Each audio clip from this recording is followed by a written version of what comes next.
Film की शुरुआत एक ऐसे वक्त से होती है जहां अर्थक्वेक की वजह से पूरी अर्थ तबाह हो चुकी है और पूरी दुनिया में अंधेरा छा चुका है। सभी पेड़ और जानवर मर चुके हैं। तब हम एक पिता शॉन और उसके बेटे को देखते हैं जो एक गुफा में सो रहे थे और अर्थक्वेक के आने से अचानक वो जाग जाते हैं, जिसके बाद दोनों अपने आगे के सफर पर निकल पड़ते हैं और रास्ते में मिलने वाली चीजों में खाने और पीने का सामान ढूंढते हैं और साथ ही साथ वो इंसानों का मांस खाने वाले लोगों से भी बच रहे होते हैं।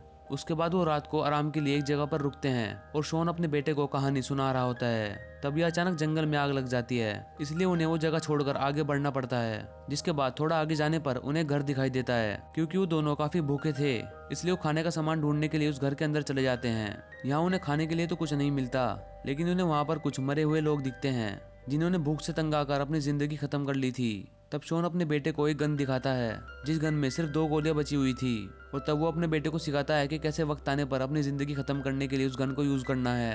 जिसके बाद हमें एक फ्लैशबैक दिखाया जाता है।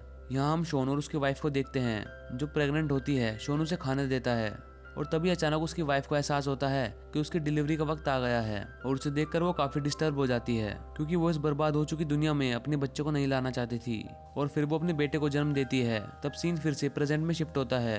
यहाँ शॉन और उसका बेटा आराम कर रहे होते हैं और तभी उन्हें गाड़ी की आवाज सुनाई देती है और वो दोनों छिप जाते हैं और फिर वो गाड़ी वहीं आकर रुकती है जहाँ पर वो दोनों छिपे हुए थे और एक आदमी वहाँ टॉयलेट करने के लिए आता है और उन दोनों को देख लेता है। शॉन उसे गन पॉइंट पर ले लेता है और बिना कोई हरकत किए हुए वहाँ से जाने के लिए कहता है, लेकिन तभी पास में हुए शोर की वजह से शॉन का ध्यान भटक जाता है और वो आदमी उसके बेटे को पकड़ लेता है। तब अपने बेटे को बचाने के लिए शॉन सीधा उस आदमी के सर पे गोली मार देता है। फिर वहाँ से वो अपने बेटे को कंधे पे उठाकर भागने लगता है और बाकी के लोग उनका पीछा करना शुरू कर देते हैं। शॉन अपने बेटे को लेकर एक नदी के पास छिप जाता है। फिर जब काफी देर तक ढूंढने के बाद भी शॉन और उसका बेटा उन लोगों को नहीं मिलते, तब वो वहाँ से चले जाते हैं और उसके बाद शॉन अपने बेटे को लेकर उस जगह पर वापस आता है जहाँ उसने उस आदमी को गोली मारी थी और देखता है कि जिस आदमी को उसने गोली मारी थी उसके बॉडी पार्ट्स वहाँ पड़े हैं और उसे देखकर वो समझ जाता है कि वो इंसानों का मांस खाने वाले लोग थे। और उसके बाद हमें फिर से एक फ्लैशबैक दिखाया जाता है। यहाँ शॉन और उसकी वाइफ अपनी जिंदगी को खत्म करने के बारे में बात कर रहे होते हैं। शॉन की वाइफ उसको कहती है कि लोग भूख के कारण एक दूसरे को मारकर खा रहे हैं, वो लोग आएंगे और उन्हें पकड़ लेंगे, फिर उनका रेप करेंगे और उनको मारकर खा जाएंगे और इसलिए वो अपने साथ साथ अपने बेटे को भी खत्म करना चाहती है। लेकिन शॉन उसे समझाता है कि हमें अपने बेटे की खातिर जीना होगा।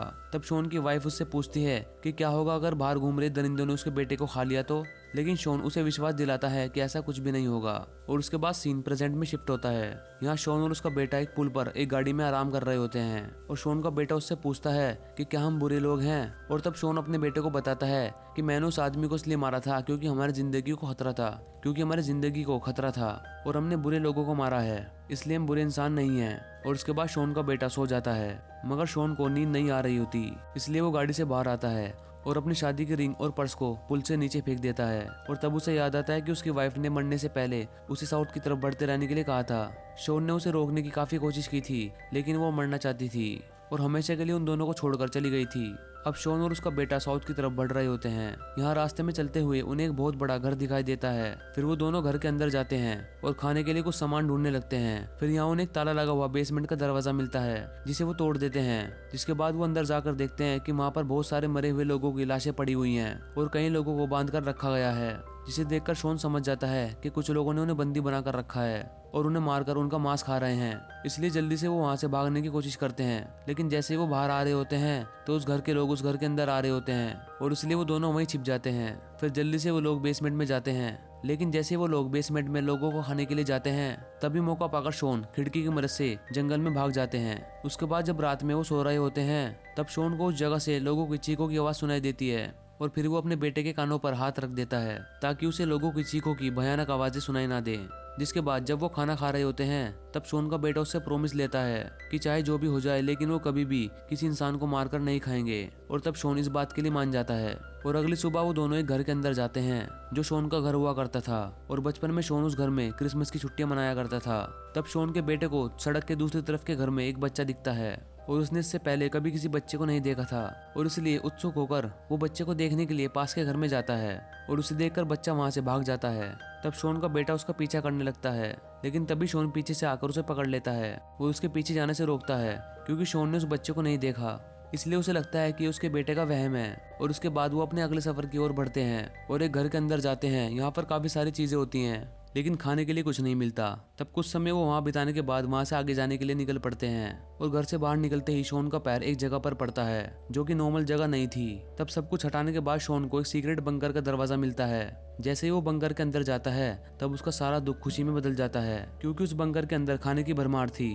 और तभी वो अपने बेटे को भी नीचे बुलाता है और फिर दोनों पागलों की तरह उस खाने को खाना शुरू कर देते हैं, जिसके बाद वो दोनों वहीं रहने का फैसला करते हैं। लेकिन फिर उन्हें एक दिन बंकर के ऊपर कुछ हलचल सुनाई देती है, जैसे बंकर के ऊपर कोई घूम रहा हो। तब शॉन समझ जाता है कि 11 दिन तक यहाँ पर रहना सेफ नहीं है और इसलिए वो सही समय देखकर काफी सारा खाना पैक कर वहाँ से निकल जाते हैं। फिर थोड़ा आगे बढ़ने पर उन्हें रात बिताने के लिए एक अच्छी जगह मिल जाती है। यहाँ पास में वो अपने खाने के सामान को लकड़ियों की मदद से छुपा देते हैं। लेकिन तभी शॉन नोटिस करता है कि वो ऐसे लोगों के इलाके में आ चुके हैं जो इंसान का मांस खाते हैं। और तभी उन्हें एक औरत और बच्चे की चिल्लाने की आवाज सुनाई देती है। इंसानों का मांस खाने वाले लोग उनका पीछा कर रहे थे, लेकिन शॉन उन्हें बचाने के लिए कुछ भी नहीं कर पाता और तभी वो लोग उनको पकड़कर वहीं मार देते हैं, जिनकी चीखें सुनकर बाप बेटे दोनों की रूह कांप जाती है। उसके बाद वो एक चर्च में रात बिताते हैं और अगली सुबह शॉन देखता है कि उसे खांसी के साथ खून आ रहा है। तब उसे अंदाजा हो जाता है कि वो जल्दी ही मरने वाला है। फिर वो दोनों मैप के जरिए एक समंदर के पास पहुंचते हैं। यहाँ उन्हें समंदर के अंदर एक टूटा हुआ शिप दिखता है। तब शॉन अपने बेटे को सामान की रखवाली करने के लिए वहीं छोड़कर उस शिप के पास कुछ सामान ढूंढने के लिए जाता है। तब शॉन की बेटे की आंख लग जाती है और तभी वहाँ पर एक आदमी चाकू लेकर आता है और उनका सारा सामान चोरी कर भाग जाता है। कुछ टाइम बाद शॉन को शिप से एक फ्लेयर गन मिलती है, मगर जब वो वापस आकर देखता है तो वो देखता है कि उसका सारा सामान कोई चोरी कर ले गया। तब शॉन अपने बेटे को कंधे पर उठाकर उस आदमी का पीछा करता है और जल्दी उसे पकड़ भी लेता है और उसे गन पॉइंट पर लेकर उसके सारे कपड़े उतरवा लेता है, अपना सारा सामान वापस ले लेता है। तब शॉन का बेटा ये सब देखकर काफी दुखी होता है और अपने पिता को ऐसा करने के लिए कोसता है। तब वो अपने पिता से बोलता है कि वो आदमी ठंड से मर जाएगा। तब शॉन उसे समझाता है कि वो ये सब उसे सेफ रखने के लिए कर रहा है। जिसके बाद थोड़ा आगे चलकर शॉन उस आदमी के कपड़े और कुछ खाने का सामान वहां रख देता है। फिर बाप बेटे दोनों आगे बढ़ जाते हैं। कुछ टाइम बाद वो दोनों एक टाउन में पहुंचते हैं और तभी अचानक एक तीर आकर शॉन के पैर पर लगता है। शॉन बुरी तरीके से घायल हो जाता है। तीर सामने की खिड़की से आ रहे थे और इसलिए शॉन उस तरफ फ्लेयर गन चलाता है और उसके बाद वो जल्दी से ऊपर जाता है। यहाँ पर एक औरत अपनी हस्बैंड की मरने की वजह से रो रही थी। तब शॉन उससे पूछता है कि तुम लोग हमारा पीछा क्यों कर रहे थे, लेकिन वो औरत कहती है कि हमें लगा कि तुम हमारा पीछा कर रहे हो। जिसके बाद शॉन अपने बेटे को लेकर वहां से आगे के सफर पर निकल पड़ता है। लेकिन थोड़ा दूर चलने के बाद शॉन की हिम्मत जवाब दे जाती है, क्योंकि वो काफी कमजोर और घायल हो चुका था और साथ ही उसे कोई गंभीर बीमारी भी है जो धीरे धीरे उसकी जान ले रही है। फिर वो वहीं रेत पर लेट जाता है। यहाँ पर वो खुद को अपनी मरी हुई वाइफ के साथ देख पा रहा था। उसके बेटे को पूरा यकीन था कि यहाँ पर उसके पिता दोबारा उठकर उसके साथ जरूर चलेंगे, लेकिन शॉन अब पूरी तरीके से टूट चुका होता है और वो अपने बेटे को समझाता है कि तुम्हें साउथ की ओर बढ़ना होगा और अच्छे लोगों की तलाश करनी होगी। और उसके बाद वो उसे अपनी गन दे देता है और उसका बेटा उससे लिपट कर वहीं सो जाता है। जब उसकी आंख खुलती है तब तक उसके पिता उसे छोड़कर जा चुके थे। वो काफी दुखी होता है और गन लेकर समुद्र के किनारे के पास जाता है और तभी वो देखता है कि एक अनजान आदमी उसकी तरफ आ रहा है। तब वो अपनी गन उस आदमी पर तान देता है, लेकिन वो आदमी उसे नुकसान पहुंचाना नहीं चाहता था और उससे उसके पिता के बारे में पूछता है और बच्चे को उसके साथ चलने के लिए कहता है। लेकिन बच्चे को उस पर भरोसा नहीं था कि मैं कैसे मान लूं कि आप एक अच्छे आदमी हो। तब वो आदमी उसे समझाता है कि तुम मान नहीं सकते, तुम्हें चांस लेना होगा, तुम्हारे पास और कोई चॉइस नहीं है, और उसे अपने 2 बच्चे और वाइफ के बारे में बताता है और उसे यकीन दिलाता है कि वो लोग इंसानों का मांस नहीं खाते। तब बच्चा उसकी फैमिली से मिलने जाता है।